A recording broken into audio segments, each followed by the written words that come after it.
Well, hello again, everyone. Welcome to the Red and White Authority, episode number 6. Art Regner along with Kevin Allen. And Kevin, last night the Red Wings lose a game to the Florida Panthers by a score of 3-1. We understand there weren't a whole lot of people there, but they were loud. They were either loud for the Red Wings or Panthers. I guess it was split about 50-50.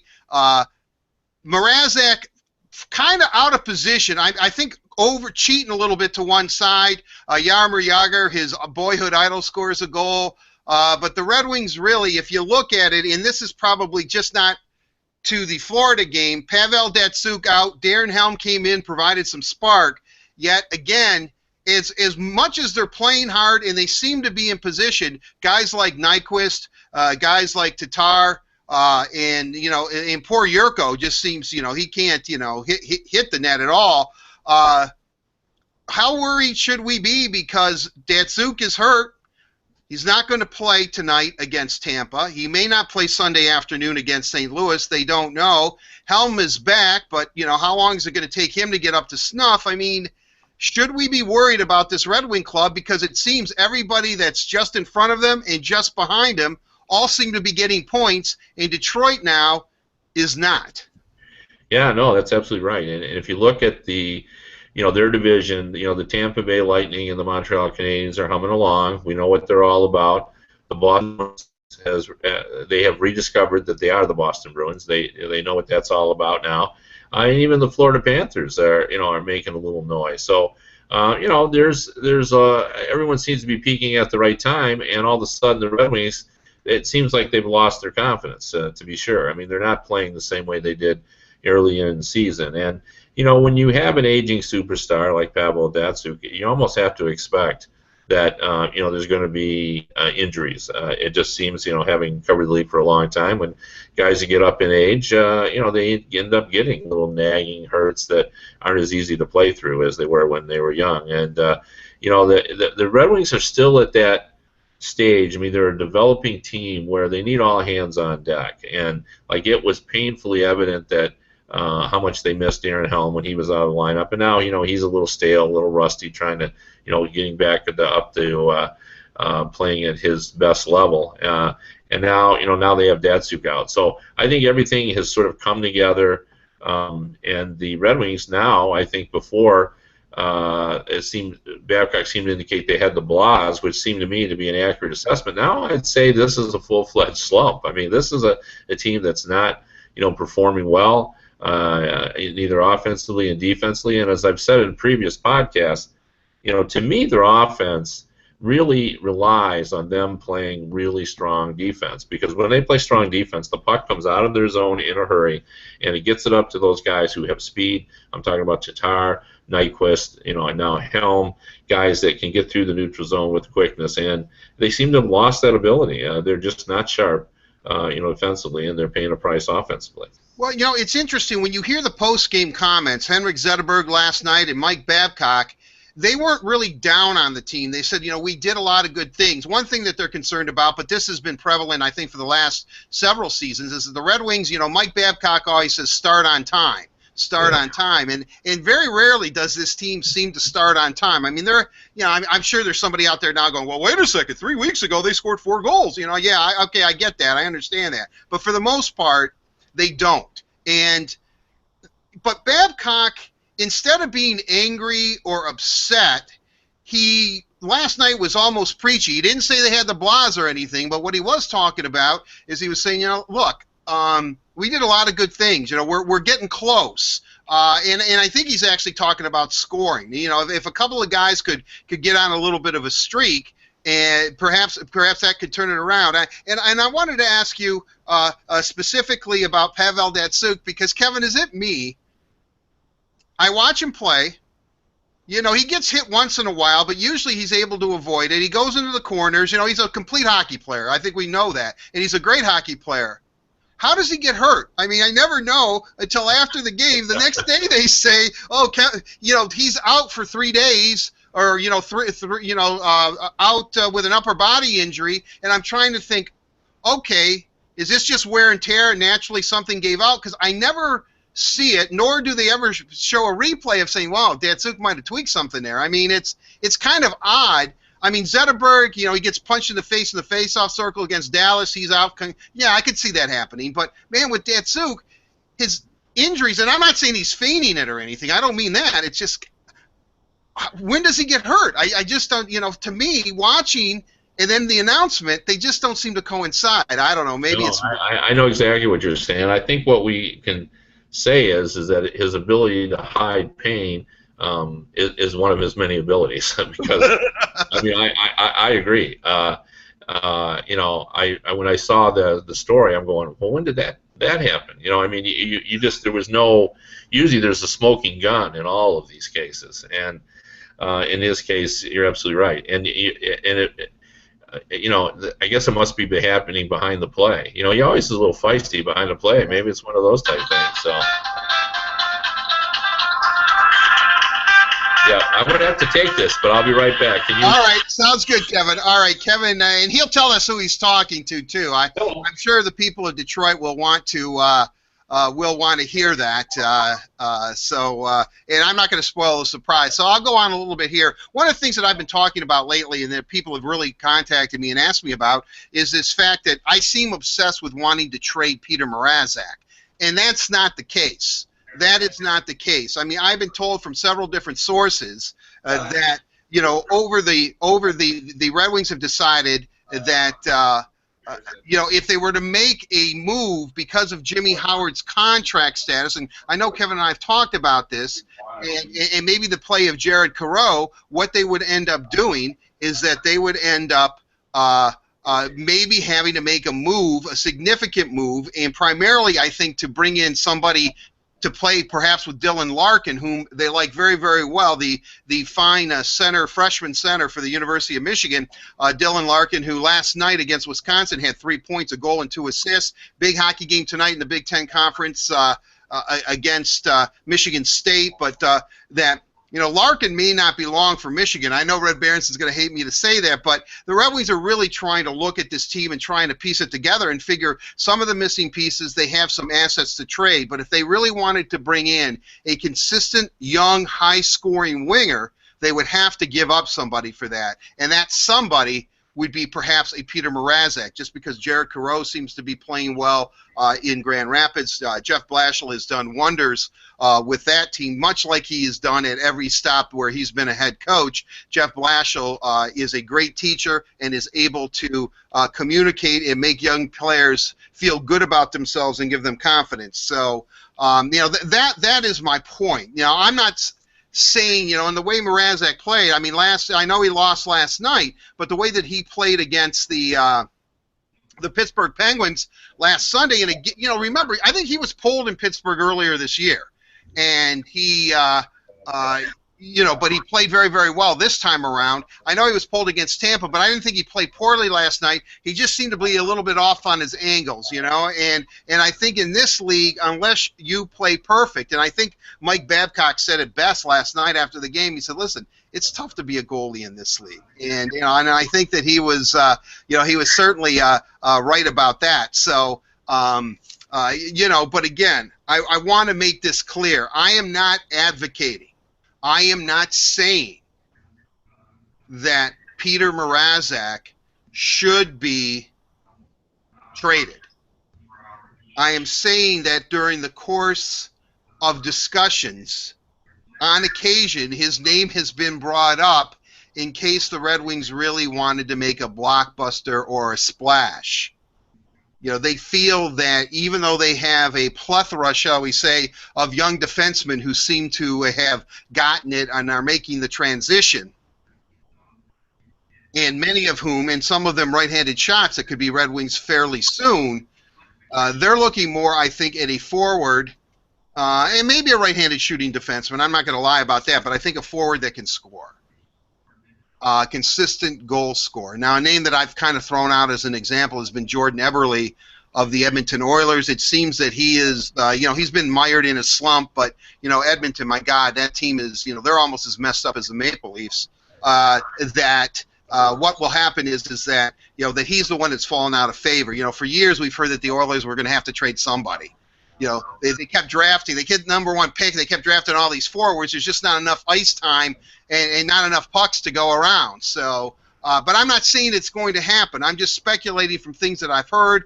I think all of us out there, when you hear stuff, and I know that my sources, they're not going to lie to me, and they're just not going to make stuff up.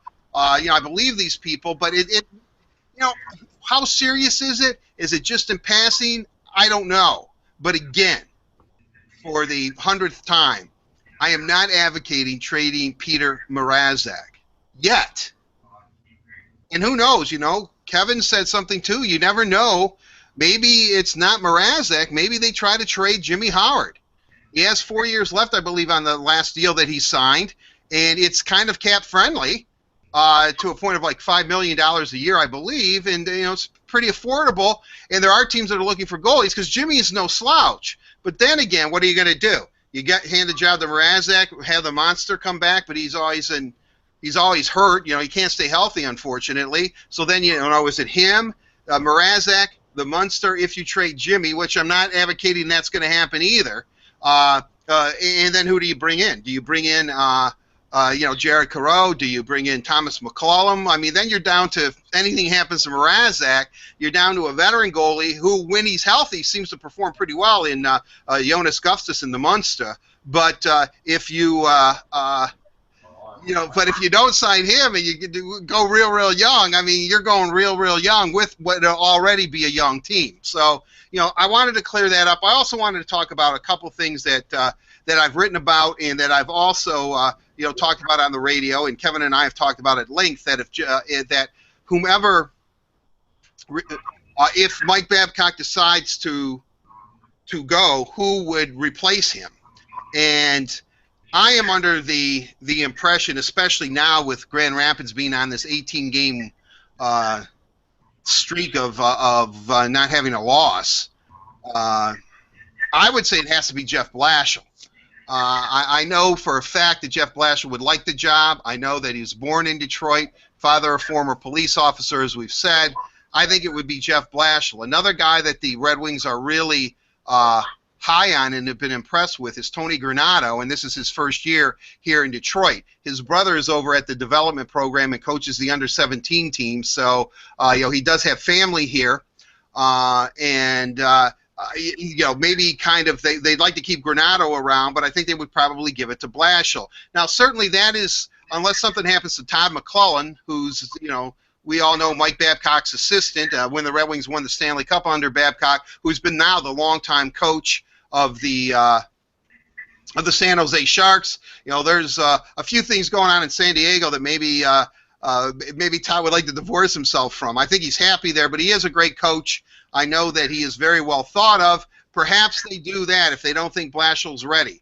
They bring Todd back, or and I'm not sure where Dave Tippett's status is with the Phoenix, or the Arizona Coyotes now, but that would be another guy I think that the Red Wings would look at. I would assume, I'm under the assumption, and I know about assuming and we shouldn't do it, but I'm under the assumption that if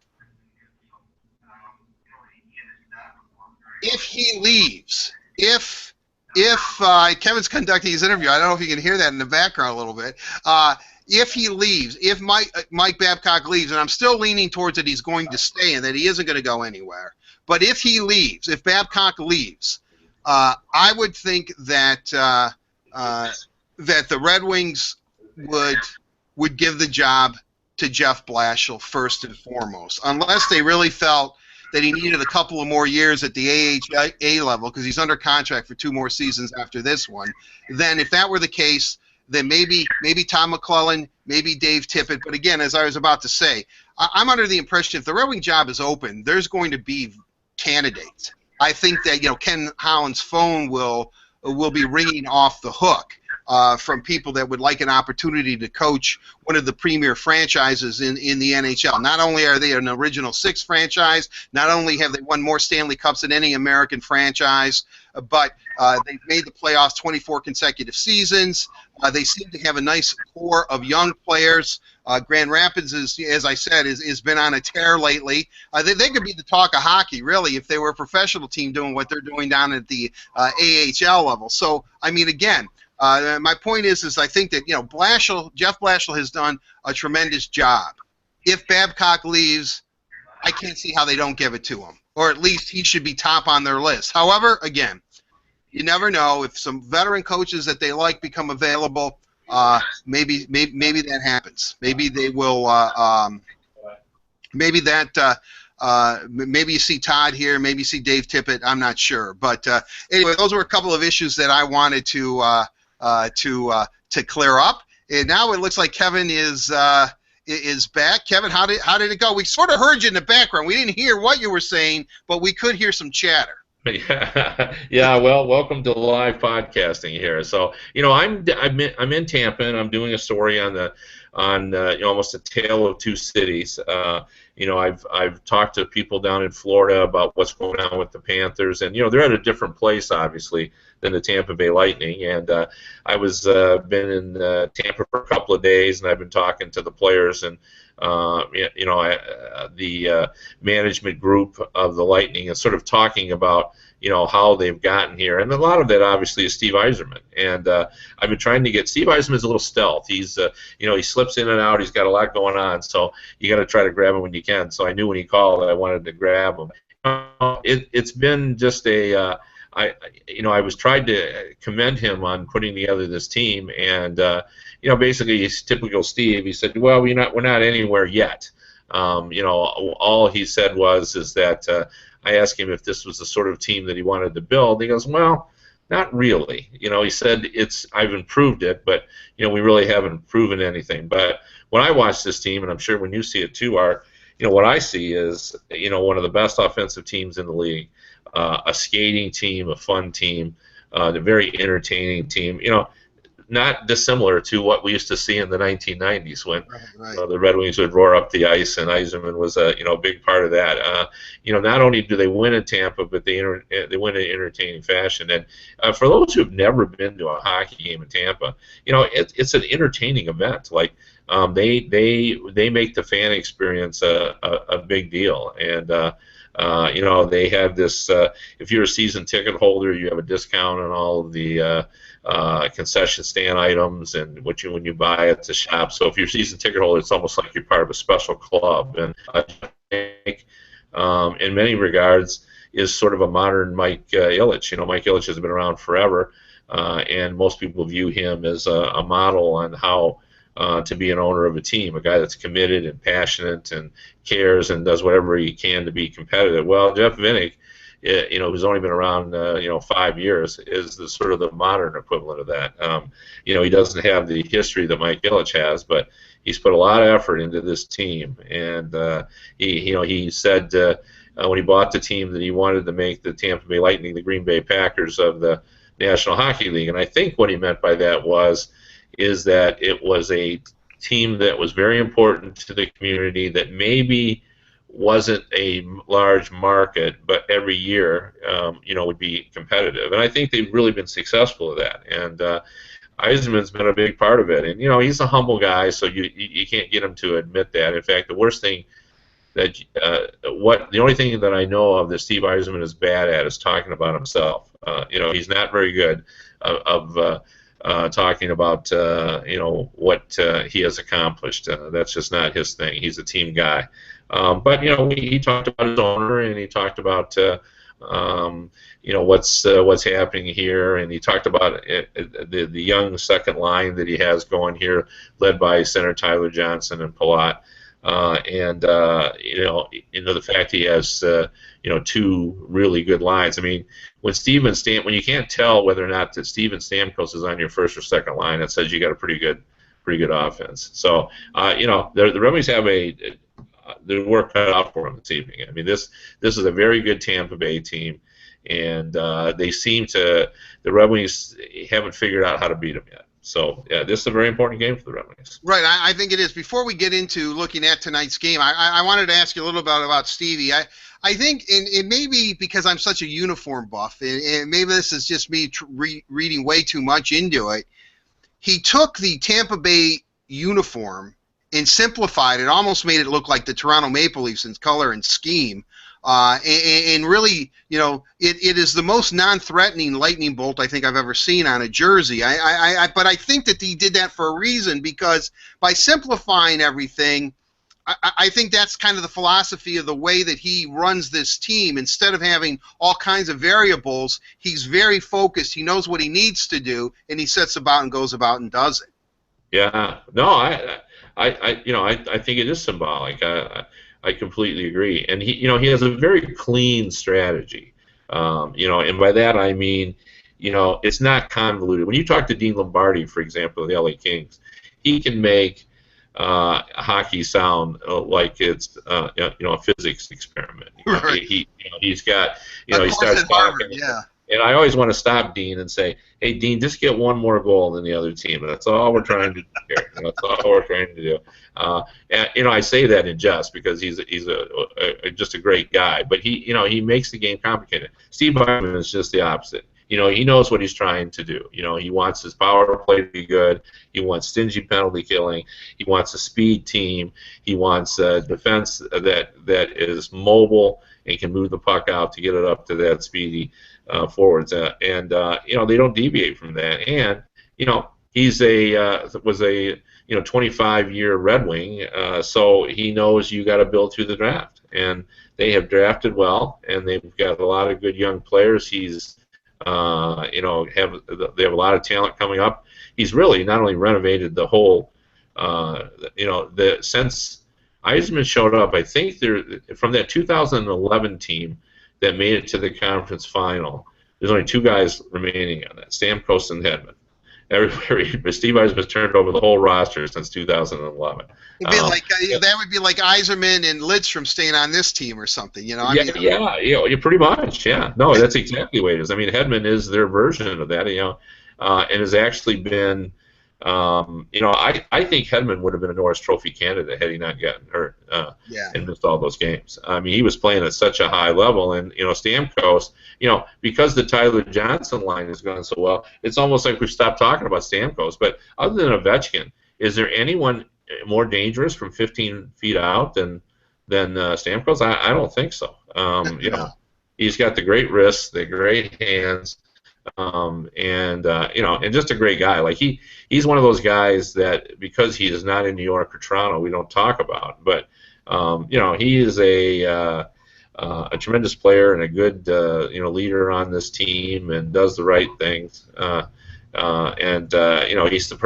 He's very Yzerman-esque. Like, he is their Yzerman. And I think as Stamkos gets older, he'll even start to play like Yzerman. Like, I think he'll become a more complete player. Right now, he's more offensive, but so was Yzerman early in his career. Well, to a certain degree, and I don't want to keep going in depth on the Tampa Bay Lightning here, but you're right. I mean, much like Jacques Demers, I mean, he kind of gave Stevie the captaincy. Not that the Red Wings back when Stevie was here was maybe quite where the Lightning are as far as talent, but they had LeCavier, they had St. Louis, and I think, again, this is part of his plan. He wanted to put the C on Stamkos as soon as he could, and because I think it's important, because he's going to be the guy that's going to lead them to the promised land, if I can be that corny about it. And so, I mean, it's pretty amazing. I guess if you know Steve Yzerman, or you knew him as a player, as we have in Detroit, then saw how he learned, and he really did. I mean, he's the first to tell you that he didn't know much when he joined the Red Wing front office after he retired there in 2006 or whatever. You can tell that he is. Again, now I know I'm sounding redundant. He just has a plan. I mean, and part of it was to put that C on Stamkos as soon as possible. Yeah, and as a general rule, I don't favor making your best offensive player automatically become your captain. But I think it on a case-by-case basis. It's like when Steve Yzerman was the young captain. It made sense. I mean, Steve was a very serious young guy.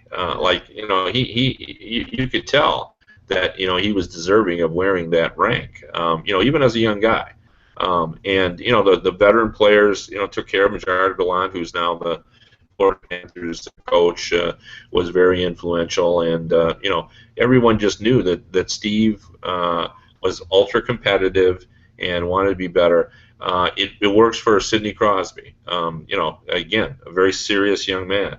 Steven Stamkos, very serious man. It wasn't the right move when Vinny Lecavalier was named a young captain, and I think there have been other instances where I've definitely second guessed the coach on making that decision, because I don't think it automatically follows that your best offensive player has to become your captain. Well, how about like Jonathan Taves? It seems to work. Tavares. I mean, some of those guys, but some of those franchises were pretty much gutted though when Taves and Tavares went to their teams. No, I agree. I mean, and it has worked when it has worked when in most cases, but it doesn't always work. And I just think you have to take a look at the player's person. I mean, Jonathan Taves made the most serious hockey player in the National Hockey League. I mean, he really might be. So and Tavares is very much like that. Like, as hard as this is to believe, the personality of Tavares and Sidney Crosby and Jonathan Taves are all very similar. I think it just makes sense that those guys would do that. But as I mentioned before, I mean, let's use Claude Giroux in Philadelphia. Right. I think he turned out to be an okay captain because he's a real competitive guy, and the players do kind of follow him. But when he was named captain, it wasn't a slam dunk. Not everybody on that team thought this was a really good idea, because he was younger and he's not that same style. So, but Steve knows Stamkos really well, and I agree with you. He saw the potential, and it was Stamkos' team. Plus, that's the other thing. Sometimes it's very evident that the team belongs to the guy before he's named captain. It's pretty obvious that the Islanders were Tavares' team before he was captain.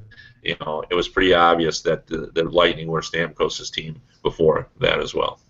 And speaking of captains, I guess I should just throw this in here because we have to mention at least once a show, Dion Phaneuf. Yeah. Captain. I mean, right. Yeah. I think there's a guy that. It's in our contract. Yeah, I think you take that C off of the uniform and just drive straight down the 401 to anywhere at this point. But I thought Phil Kessel's comment, if you don't think we're trying, you're lost. Something that he said today. I really, again, I don't want to get Maple Leaf obsessed, but this is 2 years in a row where this team, just when they seem to be in position to do something, has just totally collapsed. I mean, it's odd, Kevin. I mean, I don't think I've ever seen it. Well, I mean, it does speak to the pressure of trying to compete in that market. I mean, it really does. It's just such a pressure cooker. It's fun to play in Detroit. It's not always fun to play in Toronto. I mean, and everybody faces pressure, but not like it is in Toronto, where where everything is bigger.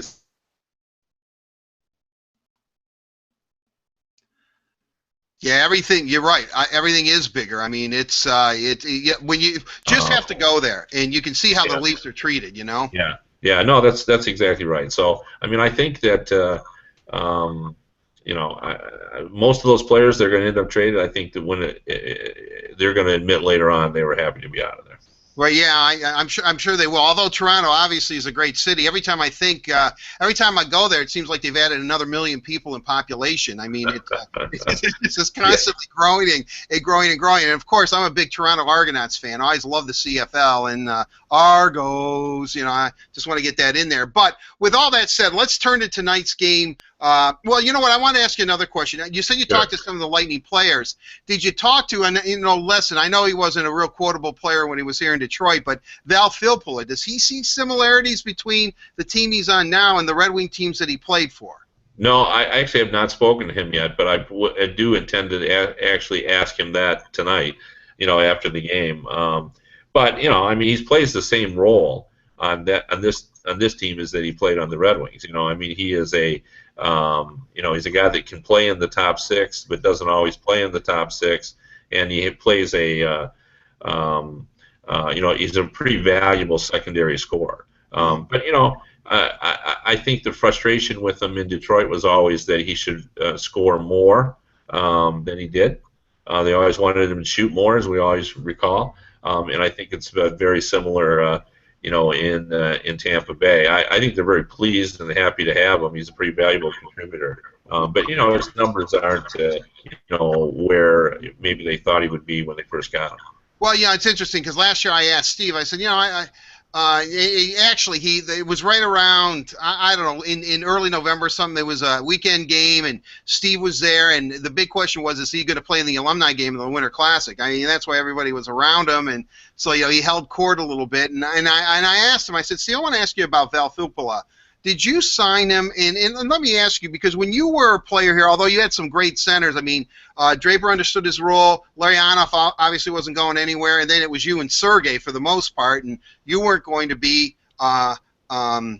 supplanted anytime soon. But if you look at Detroit, with Zetterberg and Datsuk being the two top centers or two top forwards, did that kind of stunt Filppula's development as a hockey player? He can learn so much off them, but he's not getting the ice time, even though he's playing with them, and but he should be a center. He wants to be a center. Is that why you signed him? And he looked at me like he thought I lost my mind. He goes, "No way, Art. What are you talking about?" So we signed him because we think he's a good hockey player.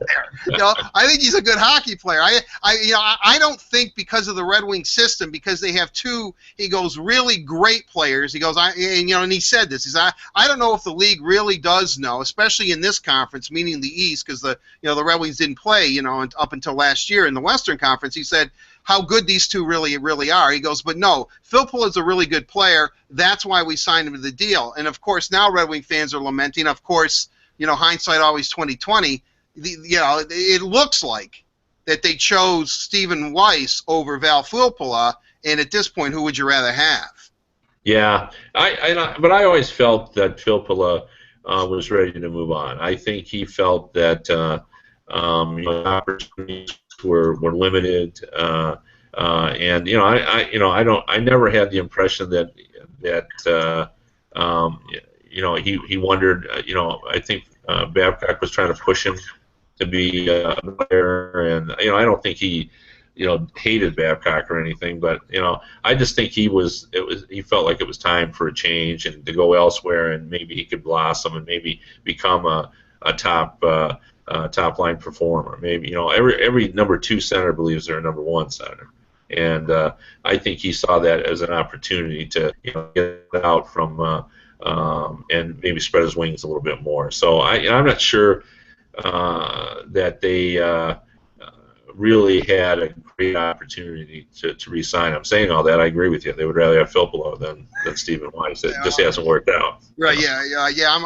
I'm a genius here. It's pretty easy to say that now. Let's look at tonight's game. I know it's a big game for the Red Wings. I know last week on, I think it was episode 3 of the Red and White Authority, or 4, you said this could be a statement game for the Red Wings because they have not beaten one of the two teams that they're going to. Let's say it appears one of the two teams are going to play in the playoffs, so you're going to be Montreal or Tampa. Yeah. Neither one have they done very, very well against. I know it's a big game for the team, and we'll get into that in a second. How big a game is this for Jimmy Howard? Well, I think it's huge. I mean, your goalie is supposed to be, your stopper. In baseball we talk about that all the time. Well, you need your goalie to step in here and pitch a shutout. If the team is going poorly, as the Red Wings are, you need a strong performance out of your goaltender. You need him to lift the team up. I mean, you don't pay the goalie to be, good in, the night 4 goals. You pay him to come up big when you need him to change momentum, and the Red Wings need a change in momentum. So, Jimmy Howard has not been the same goalie that he was earlier, and now we're beyond the stage where you can blame his groin injury. I get it that that's a serious injury. It's difficult for goaltenders. Their groins are, the way they move pads. There's a tremendous strain there, but they need him to be at 100% and perform at a high level. They need him to lift them up in tonight's game, and it's not all on him, but he's the start of it. And you mentioned it before, but the Red Wings have been an 8 o'clock team in a 7:30 league. They get going, and it's a little late, and they look down 1-0 all the time. He's got to prevent that. Jimmy Howard has to prevent them from falling behind 1-0 if they, start late. Yeah, now let's look at the rest of the team. Again, I think it's frustrating watching the Red Wings because it doesn't look like Nyquist or Tatar or Sheehan, I mean the young forwards, that they've let up at all, or that they're getting tired or they're overwhelmed. They seem to be in position.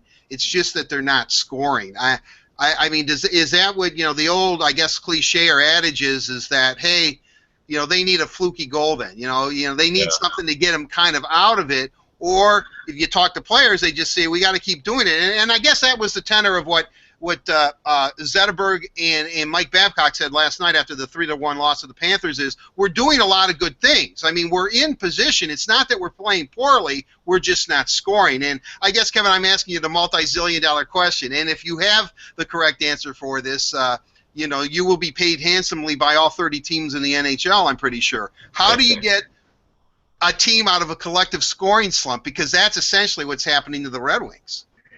Well, I mean, what I'm sure Babcock will do is he'll be, trying to adjust the lines to try to get, a spark, and to, sometimes when you just throw him with a new player, it's no different than when you change a goaltender just to give the team a different look and to think about what's going on. So, he'll play with the lines a little bit and try to get somebody going, try to get a spark, but we're so far through the season. Like, Mike Babcock knows who plays best with whom. When he's changing lines, it's mostly just to change it up a little bit to get everybody thinking again. But I would agree with your assessment of Tatar and Nyquist and Sheehan that they look like they're giving full effort, and it doesn't look like it's a matter of them not being able to do it. They're in position, but the Red Wings need results.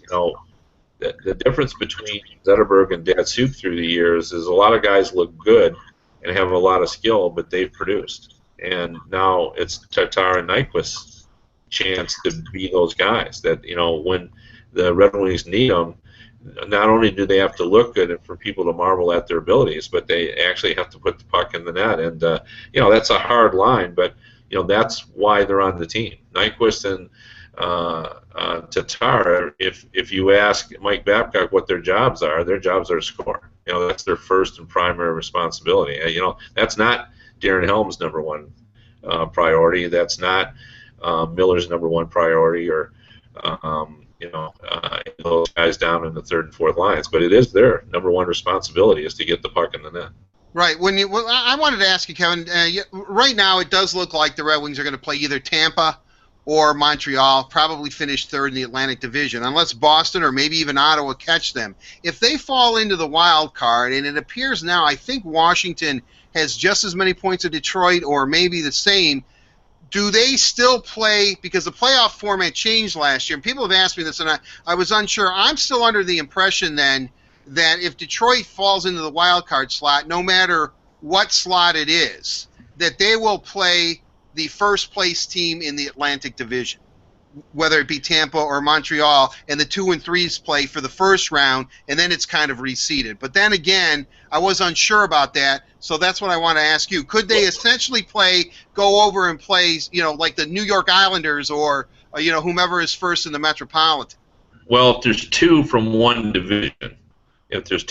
division, then obviously it's beating them by the number of points. But if there's 1 and 1, then it's the fourth. It's the you play within your division.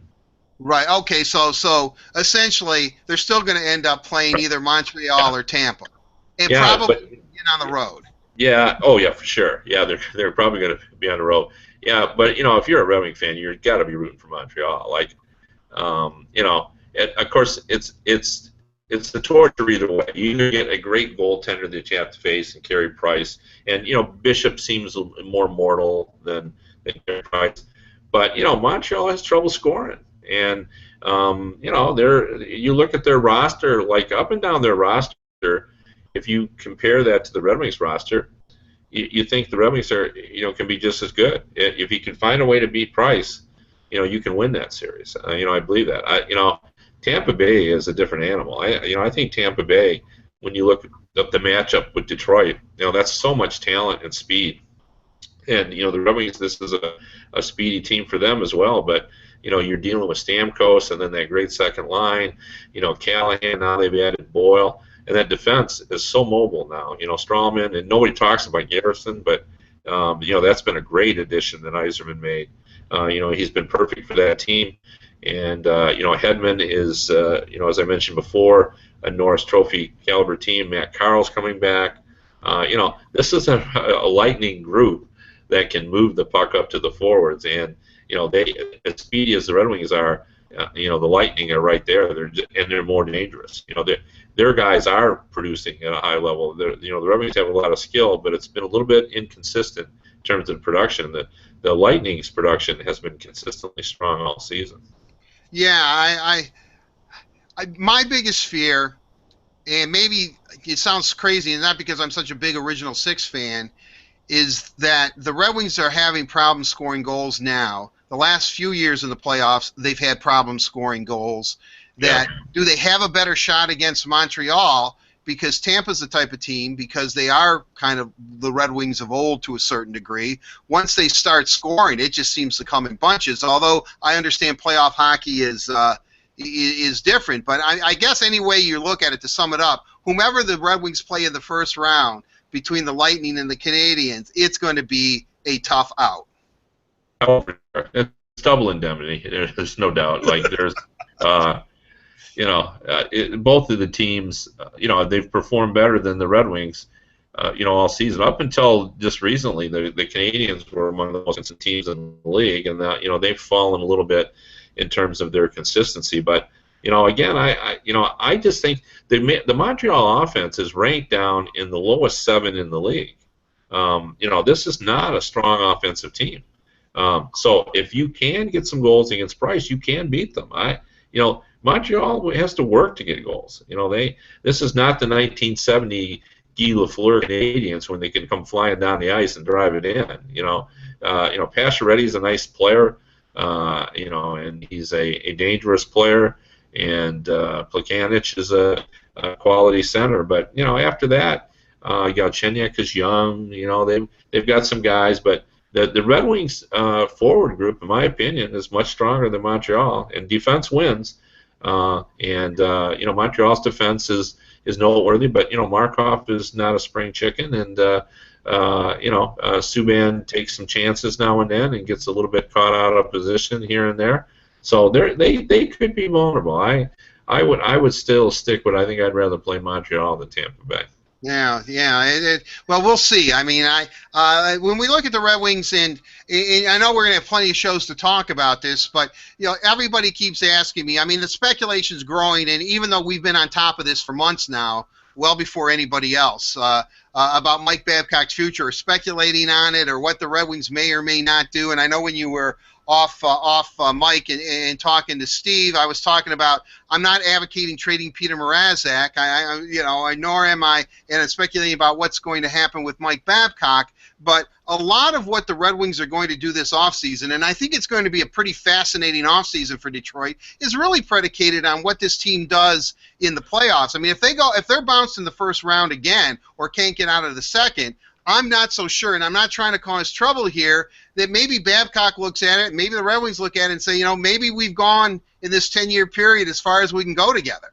I mean, I don't know. I mean, but I do think that this is going to be a fascinating my word today, fascinating playoff for the Red Wings, and then depending on that, I think that the no-holds-barred offseason could be coming their way. Yeah, I mean, that's fair. Like, I do think that the roster is going to be heavily dependent. A roster change is heavily dependent upon the postseason. Like, if they don't perform well in the postseason, I think you will see an overhaul of the defense. I just feel that way. I mean, because coming in, it's been talked about. There was questions about the defense, and if the defense doesn't hold together in the postseason, there'll be some opportunity to change it, and I can see him do it. Whether it's Dion Phaneuf or somebody else. I like Johnny Boychuk, had he not re-signed in um, on Long Island, I think he would have been a perfect fit for the Red Wings. This is a guy. He's hard to play against. He's got just a dynamite shot, and he's very good defensively. So Well, I would see them seriously upgrading their defense. But I don't know about Mike Babcock. I've been talking to folks around the league about him, and it's funny. Like everybody you talk to is, well, I know Mike Babcock. He seems to be friendly with everyone because everyone feels like they have a handle on him when you talk to him. And they all say the same thing, that he has a good ego in a good way. He has a big ego in a good way, and that he believes he can be successful with any team. Like a lot of people don't share my belief that he should want nothing to do with a struggling team like the Toronto Maple Leafs. Some people believe that's the kind of challenge he would like. I just don't see it. I just think, why would you want to get involved in that when you got it's a challenge enough just to get the Red Wings back the way they were playing in the 1990s, or when in the years they won the seasons they won the Stanley Cup. So I don't know why you'd want to get into the messiness of the Toronto Maple Leafs. But we've speculated before. I mean, you never know what teams are going to be available. Are the Flyers going to be available at coaching position? The Anaheim Ducks. A lot depends on what. Maybe not so much on what the Red Wings do, but what happens in some of the other teams with regard to Babcock. Well, yeah, I think that's fair. One thing, and this is kind of a storyline that we've touched upon, but it seems to be coming out more and more now whenever Babcock is discussed, is that Mike Babcock knows that his contract will set the bar or the standard for his fellow coaches. That he knows that if he can sign for the most amount of money, not only will that be good for Mike Babcock and a good raise for him, it'll be good for his profession, meaning that his fellow coaches will suddenly, their minimum salary, shall we say, will be heightened as well. I mean, and I think Mike Babcock is aware of that, and I think that might be part of his decision making. Not to say that I'm just going to go to the highest bidder so I can raise everybody's salary, but I do know that I really, it's much like, how many times have we seen a player sign a contract where the union comes and says, no, no, no, no, no, no, no. Don't sign that deal. We don't want you to sign that deal because you can get more, which means we all get more. I mean, do you think that is going to play a factor too? That's a great thought, and I do agree with that. That that's exactly the kind of things that Mike Babcock does think about. Like it's almost like he's being a good union man if he gets as much as he can. Right. There is no union obviously for coaches, but if he can raise that bar to 4.5 and $5 million, then the next time Quenneville comes up, he said 275. Well, he's due for a big raise, and right. Claude Julien, some of the top coaches, they're all going to be looking at that. So. Yeah. I mean, I think what you're saying in reverse is a lot of owners are going to be looking for Mike Ilitch to hold the line a little bit. Right.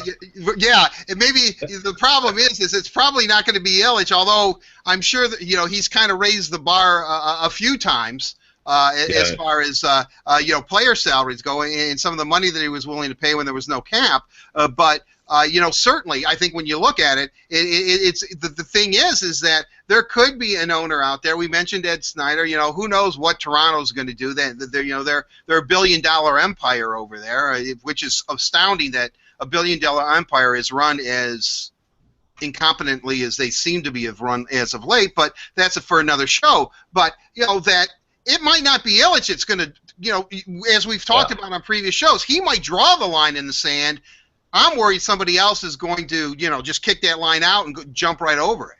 Yeah, no, the Maple Leafs, I mean, they are printing money in the basement, I think. Their revenue streams are so dramatically above everyone else's that, they can actually afford to do that. It's interesting that this was one of the things that was brought up, when the salary cap was introduced, that, it feels like it's an even playing field. And there's been a lot of discussion, but, some teams can, generate advantages because they can offer more amenities, and they can pay more for their coaches. They can, their travel accommodations, their charter aircraft, that does come up about with the what the cap is supposed to be about is the playing field. But as long as you have big markets and small markets and teams that are cap teams and budget teams. It was interesting. Speaking of that, I was talking to Jay Feaster yesterday. I interviewed him. He's a former, obviously, general manager of the Tampa Bay Lightning. He won a Stanley Cup 2004 and then went to the Calgary Flames. And he said, long before we had a salary cap introduced, he said, I had a salary cap in Tampa Bay. It was called a budget. I couldn't go above it, And, that's true. But, the point of all this I'm making is that, the ability for the Maple Leafs to be able to offer Babcock $5 million and to do some of the things that they do, they still have an advantage, even in a cap world. The Red Wings, who are a good, strong revenue team, also have some advantages as well. The Carolina Hurricanes could not even remotely attempt to get in the bidding for Mike Babcock or the Buffalo. Buffalo Sabres have a rich owner, but in terms of the revenue that's generated, some of these smaller markets should not ever be in the bidding for a $5 million coach. Yeah, I mean it, and so we'll see how that plays out. I think, even though I know last time you said, I'm still under the impression that Babcock's going to take it, as I like to say, term. It sounds like he's pregnant, but I mean, take it, take it to term and maybe test the waters, which still means he could come back to Detroit. Do you still think, Kevin, that he might lean in? Because once the season's over, you might get a feel who's interested, and even though technically they can't talk to him, they want to get to him, maybe a third party or something. They'll get a pretty good idea what maybe the market will command for his services, that he would sign with Detroit before it even gets that far. Yeah, I mean, I still think he'll stay. That's just my gut feeling. It's a good deal coaching in Detroit. The team has potential. The lifestyle is good. It's a great fan base. There's sort of many reasons to stay. But I do also agree with you that it would be silly to go this far and not see what's out there. Right. Now, the big question is how the Red Wings react to that. They don't want to get caught. So, what do they, like, we're all assuming that maybe Jeff Blashill would come up, but what if they have other plans? What if they have? What if Claude Julien is fired by Boston if they get swept in the first round or they miss the playoffs? Maybe Ken Holland likes Claude Julien. I mean, I don't have any idea. So it's a tricky situation for the Red Wings. Who probably would want to know. Want to know as quickly as possible what Mike Babcock intends to do so they can cement their own plans. Plus, the longer it drags out, the worse it is. You want to be able to make a decision. Well, and again, when you were off mic, when you were talking to Steve, I was speculating that maybe two names to look for would be Tom McClellan out in San Jose, whom I know is really well thought of and the Red Wings love, and also maybe Dave Tippett with the Arizona Coyotes. I mean, those might be a couple of names where if the Red Wings feel Blash needs a couple of more years at the AHL level, because he's under contract for Grand Rapids for 2 more seasons after this one, that they could bring somebody like that in as well. I mean, a lot of it, you're right, it depends on who else is available, although having a backup plan of Jeff Blashill with Tony Granato still in the fold too is not a bad backup plan for Detroit. Well, or let's not rule out Tony Granato. This is a former head coach in Colorado. I've known Tony a long time. The circumstances weren't good for him in Colorado, but I think he's a quality coach. He's a good hockey guy, and to be I think the Red Wings have really, really appreciated what he has brought to this team. I think he has a good relationship with players, and I think Ken Holland has respect for what he's done here too. So, I mean, I guess there are a lot of options for the Red Wings should they lose Mike Babcock. Right, and so again, we'll see. That'll be something that that we can speculate. Kevin, real quickly, I know you're down in Florida. It seems that virtually everything that was decided upon at the GM meetings has, at least from the public relations side, has seemed to be quite accepted, and people are looking forward to it. I don't hear any criticisms or anything coming out of the league of something that the GMs did or that they should have done. Yeah, no, I think everyone was pleased. This is really, three rule changes for a GM in 1 year. That's pretty significant. And the one that hasn't gotten a lot of publicity, but it could be interesting, is the face-off one. Right. Now you're deep in your own zone, you're defending your net, and you got to put your stick down first. And it really changes things for a lot of the face-off artists in this league. Like a guy like Boyd Gordon, for example. Let's look at him in Edmonton. Really has value because he's so good in his own zone of winning draws, and he's a good defensive forward. Well, he's a little less valuable now. It's going to be interesting. Most of the centers that I've talked to about it believe that it will result in more goals because, the guy in the offensive player in the face-off circle is going to win more draws now, and so they're going to have possession of the puck, and it's going to be more scoring chances. So I don't know if it'll be a difference of 10 goals or 20 goals or 100 goals, but it's going to be a difference. Kevin, my final question before we have to say so long. It concerns the Big Ten Hockey Conference. Now, I know because you cover the NHL, I don't know how much you really get to follow college hockey, and obviously Dylan Larkin last night had 3 more points for Michigan, and he depending if they beat Michigan State tonight and our good buddy team's Tom Anastas's team and play Minnesota and then the NCAA tournament, he could get over 50 points as a freshman. I know Jack Eichel, who's probably going to win the Hobie Baker this year, his teammate on the U.S. development team, under 18 team last year, probably is going to win the Hobie Baker this year. But the attendance, and maybe because it was a Thursday night and the NCAA basketball tournament's going, it was like the parents and the student and the band and maybe 2 or 3 fans, even for Michigan, Wisconsin, the nighttime game. Big Ten hockey, the Big Ten Hockey Conference, I don't know if it's had quite the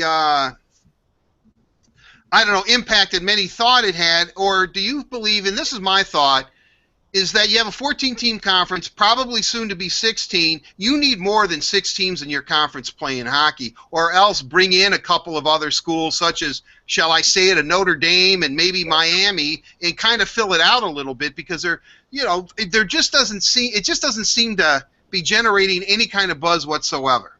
Well, I mean, I'll just say it like this: there's not enough pizzazz in the Big Ten Hockey Conference.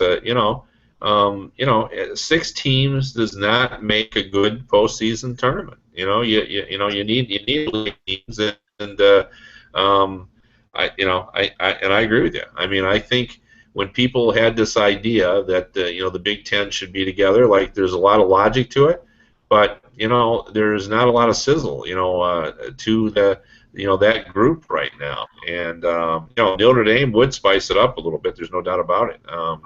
But why we, like Nebraska or one of those schools doesn't embrace hockey.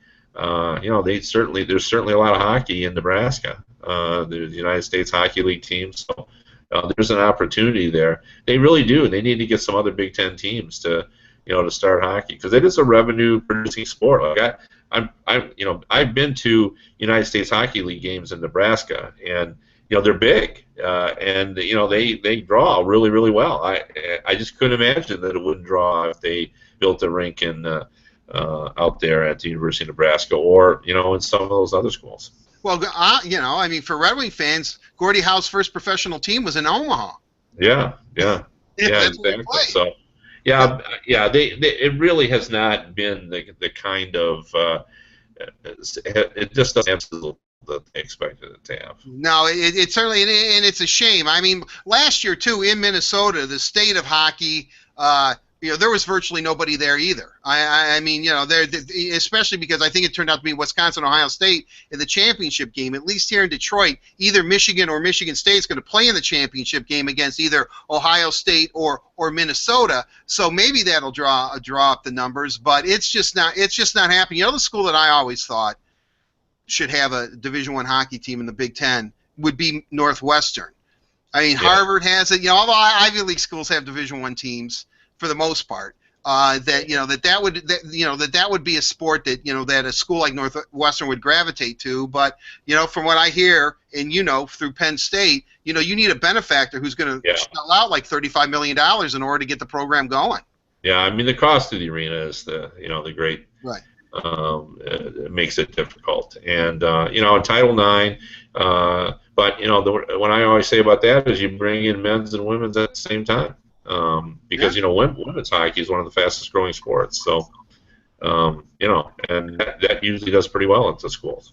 Yes, it does. All right, Kevin. On that note, we'll have to. I didn't want to throw you a curve there with Big Ten, but I watched those games last night and yesterday afternoon, and I just kind of shook my head because they have been promoting it too. That's the thing. I mean, Fox Sports Detroit's been promoting it. I know Fox Sports North. It's been promoted to a certain degree, but yet again, if not enough teams and the product itself just is not igniting the fan base, they've got to re-examine it and somehow figure it out, because it's just not happening right now, which is kind of a shame. Anyway, Kev, I know they play tonight. The Red Wings play Tampa, and then Sunday afternoon against St. Louis, and then they play a bunch of home games.